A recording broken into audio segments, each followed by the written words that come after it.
we like to have little conversations and philosophical debates, and I love it.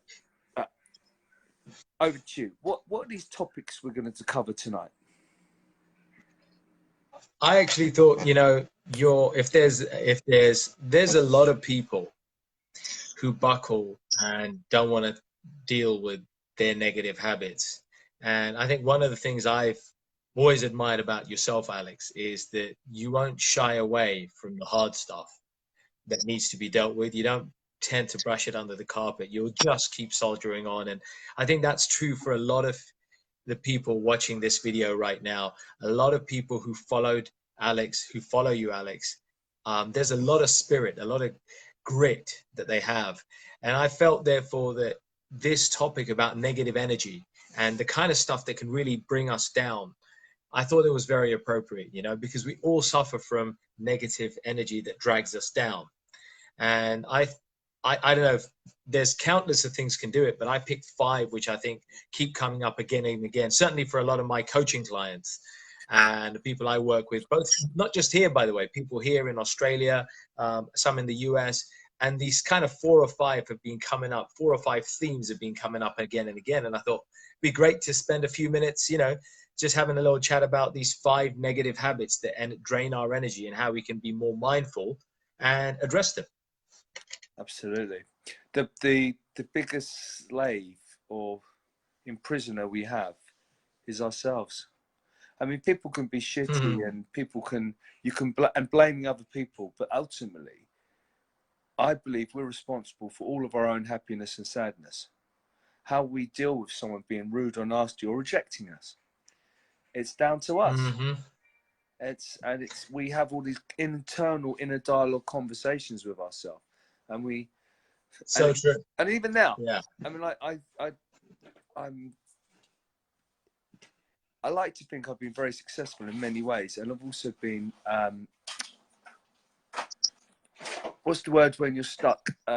Complacent. Not the word. I can't think what the word I'm looking for. Procrastinated. Shall I? Shan't I? Should I do this? Shouldn't I do that? Not taking action when you should take action. When should I take action? I'm not capable of doing this. I'm not good enough as those guys. Oh, shall I? Oh, and then I've gone in, and I'm like, I'm not felt ready, and I've had to literally fake it till I make it. Bullshit. And sometimes that's good. That's good in life. Sometimes you play with the big boys. Yeah, I'm a big boy. I mean, I say metaphorically, but actually in the real world as well. You can be in business, and you're right out your depth. You don't know what you're doing, and sometimes you can pick it up. I'm started a couple of new businesses, and I'm like, I feel a bit. It's hard going, you know. It's like, wow, because I'm good at certain aspects, and other aspects I'm a beginner. So it's like, and you just got to take a deep breath and keep going. And sometimes I'm very nervous, and that can hold you back.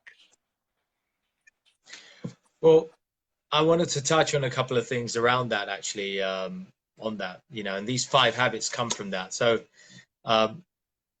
let's go through them, actually. So we've got 5 habits that I've lifted here that are negative habits that drain our energy. And the first on this list here is taking things too personally. And that is from people that you may like and you care about and who care about you. But it could also be from people who you don't necessarily know or like, or they're just strangers. But in either case, the outcome is that you take the feedback you're receiving from them a little too personally, and that kind of saps you of energy. Somebody says you're not going to be an athlete, forget about it. Somebody says you're not really that good. You know what? You know what's the famous saying we use here in the UK? Don't give up the day job, right? And these little snide remarks, you take them too personally, and that kind of drains your energy. So that's one way of draining our negative energy.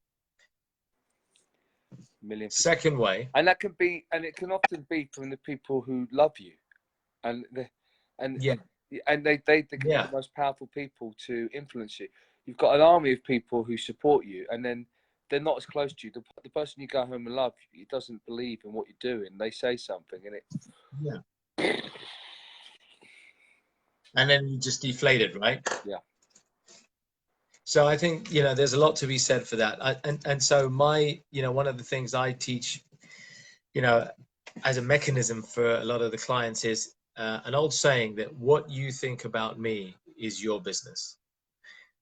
And that means that you developed a bit of resilience and a bit of a shield to not let things penetrate your psyche and your emotional comfort barrier too much. But when somebody's saying something that's valuable and you may not necessarily like it, you take it, but you don't take it so personally that you're incapacitated or procrastinated, as you rightly said, into inaction.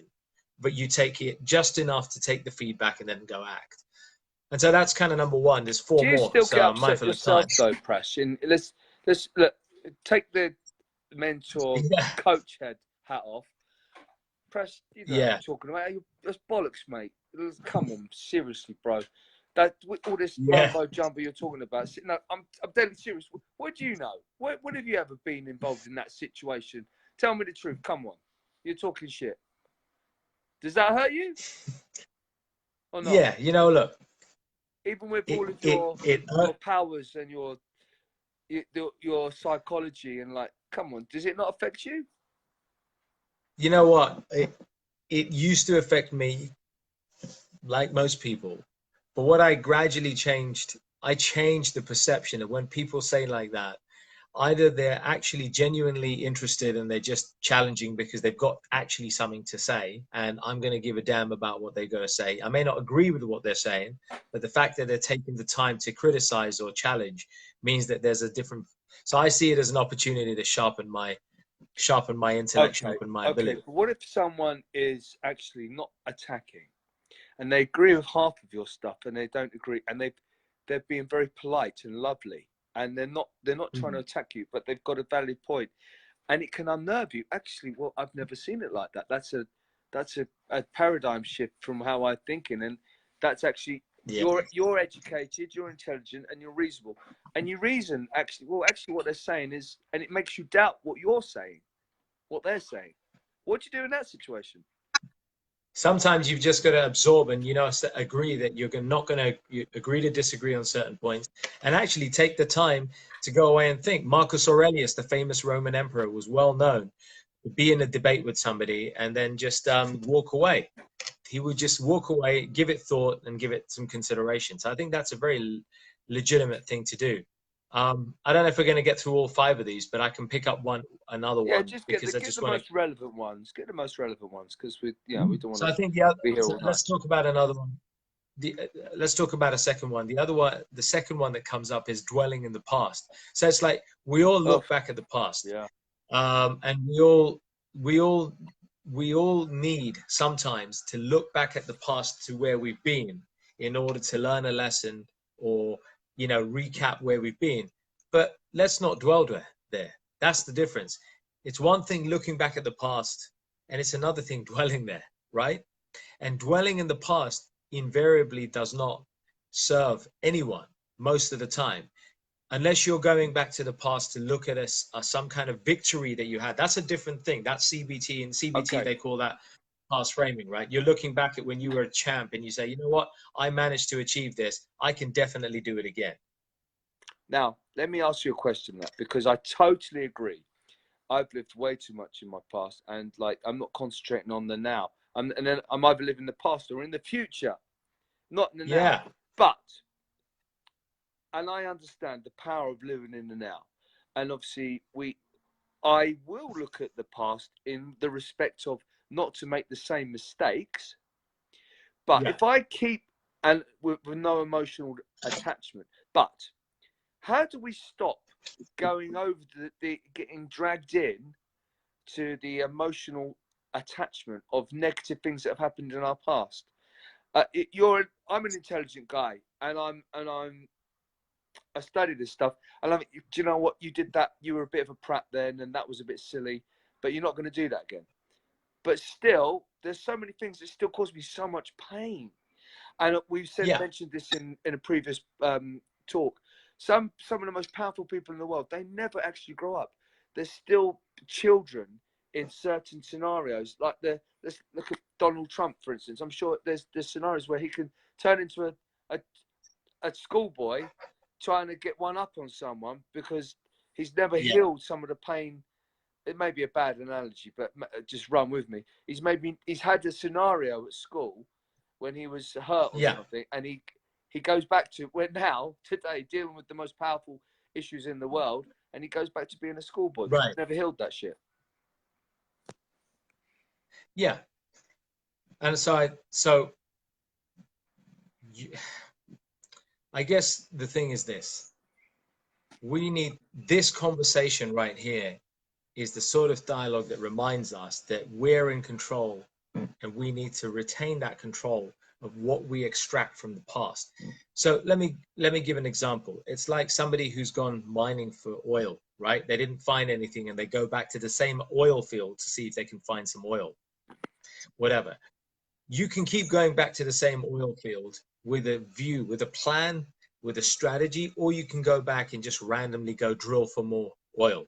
Which one is the more profitable? We all know it's the former, right? You don't just go back and just randomly mine for oil. So similarly, there's no point, there's limited value in going back in the past just to go and look at old regrets and old memories if you're not really going there with a purpose. I guess what I'm getting at is going back to the past with a targeted view. I want to go and harness what I did in the past because I had previous victories.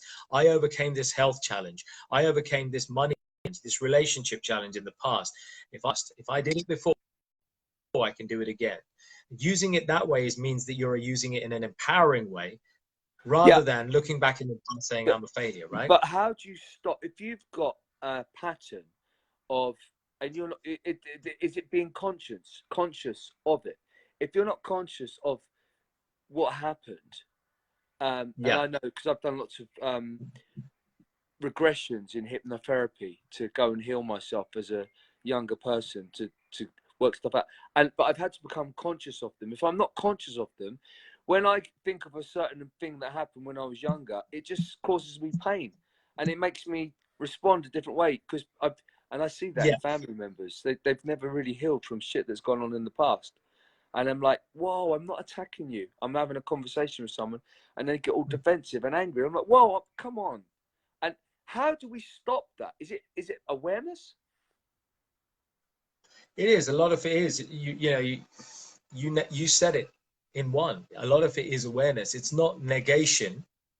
It's not repression.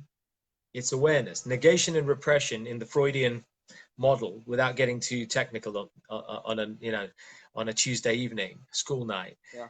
Regression and negation are not regarded as helpful vehicles, but so awareness is a very good. Imagine you've suffered the most horrific atrocities, rape, war, murder, paedophilia, something so ghastly, and you don't want to think about it, so you block it out. Is it healthy? And that's going to affect your now and your future because you're going to have a war. Do you just block it out, or do we go back and how do we heal that past? So I think it does depend, and maybe what I'm about to say is a little controversial, but I think it depends on the nature of the individual and the nature of the trauma from the past as to what course of action is better. You can't automatically assume that dealing with the past is the best way for everybody, because for some people that trauma is so deeply embedded and so painful that to bring it up will do more damage on their biophysical and emotional makeup than having it gradually simmer and die a death in the memory. For other people to bring that up, PTSD, being an example of PTSD, many. Right. And you of all people know this because you've felt this, you've lived this.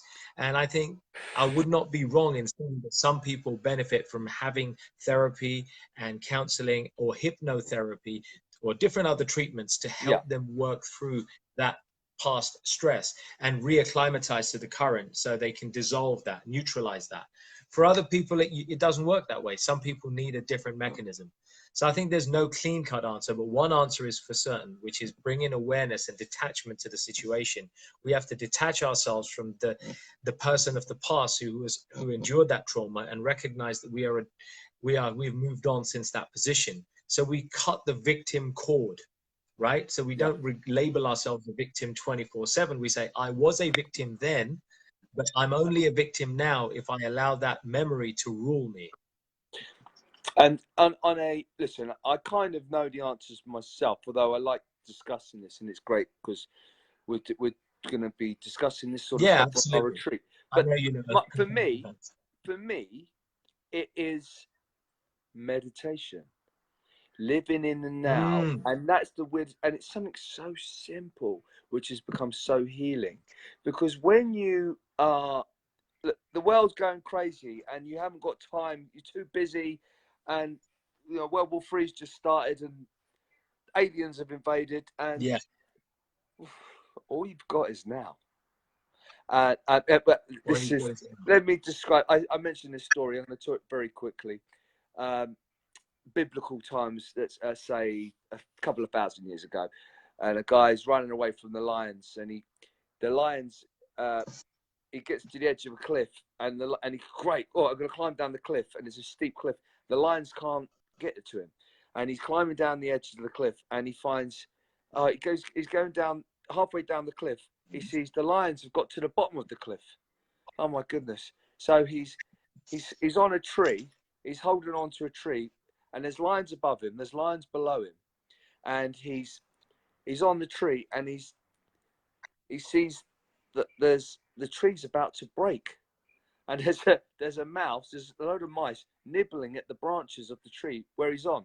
Lions above him, lions below him, mice nibbling on the vine, branch, tree, whatever that he's on, and he's like, impending doom, death. And then he sees a strawberry bush right next to the tree, and there's a beautiful, delicious strawberry. And do you know what he does?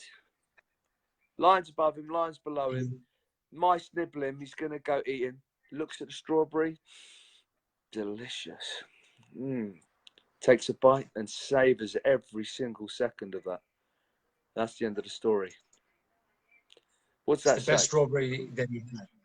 Well, there's several meanings, but the classic meaning of that story, and it's taken from an old Zen parable, by the way, is that when you are in the moment, and some of the people on this live, by the way, have commented that here, when you're in the moment, when you're really fully present to the moment, the past can't hurt you and the future can't scare you, because all there is the now, and that now is that strawberry. The succulent, unique taste makes that the best tasting strawberry that person ever had, because he's in the now, he's right there, he's right present. And that skill to be in the now is cultivated and is developable through practices like meditation, as you rightly say. And that's certainly something we'll look to explore. And I think one of the things that we're both passionate about in doing on these retreats is introducing people to a practice of meditation that is practical, it is sustainable, it is usable, and helping people to get into that moment of the now. Let me stop you there for a second. Practical and usable, but why? Oh, okay, that sounds. I'm playing another character of Alex Reid, devil's advocate. Listening to Alex Reid. Oh, that's all great. Yeah. But listen, mate. I'm gonna die in 30 seconds. How's meditation gonna help me to stop me dying? Well, actually, the why I've said this, when you calm down and you're in that moment, you can see other things and potential opportunities. It slows the whole universe down. And I found by meditating, I have found myself to be able to find answers to the most crazy shit going on in my life, and to be able to cope when it's all going off, World War III's going off, and I can deal with it. And I'm still here. And I'm starting. I've been surviving. But I don't want to survive. I want to thrive. I'm starting to thrive at last. And that's because even all the crazy shit that's going on, there's still lots of crazy shit going on. Good shit and bad shit. A good mix. Meditation. I'm giving myself more time. And listen, the only thing I can guarantee for certain in this life in this carnal existence called Alex Reid, is like one day I am going to physically cease to end in a physical realm. Right. And I'm not going to go into what happens afterwards, but so what? Listen, hopefully that's good 40, 50, maybe 60 years. It could be tomorrow. It could be in a minute. But I mean, let's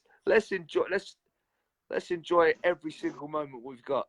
And I'm going to eat a strawberry right now. And if I happen to die, so be it. But I don't think I am, because by the fact of me meditating, slowing down, calming down, I'm actually making myself a bit more bulletproof.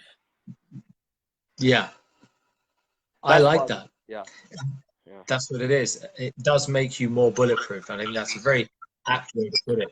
So, I mean, and that's what we're going to do. So, I mean, just touching on that, meditation will be one of the aspects, one of the tools that we will teach in the toolbox on the retreat, along with conscious walking, a type of movement that allows us to get into our physical self-expression. Alex, obviously, the fitness side of things that will be brought in, becoming more conscious of our food choices, martial arts, the art of fighting without fighting. That's a big one. That's a big one. I want to get all Sun Tzu on you. Win a war without ever throwing a punch. Yeah. So. Yeah. We should bring that up. I think we should slide, because we want to keep this short and sweet, and we've been talking probably for quite a while. Absolutely. And I see lots of friends, and if anyone wants to come, 17th to the 20th, if you're free, which is and we are knocking it right down at the moment. We've to make it bargain basement. Just get in touch. We'll work something out for you guys, and you know, for the next 2 people, I think, Alex, we'll be able to do something very special. Guys, 17th to Give us a 20th. shot. See you there. If you want to join in, message me or Prash. Hasta la vista, boys and girls.